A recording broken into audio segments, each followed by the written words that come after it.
What's up guys? Guys, panibagong araw, panibagong vlog na naman tayo. Moto vlogging. At ngayon guys, pupunta nga tayo ng bagong silang Caloocan. At magtitirik tayo ngayon ng kandila para sa yumao nating mahal sa buhay.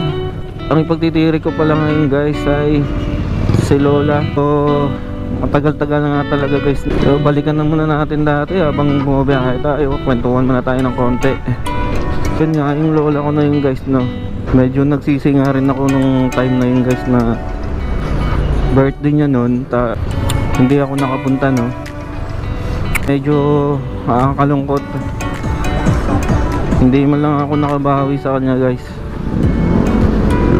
sa lahat ng pag-aalaga niya sa akin, ganyan. Yung time na yun guys, kasi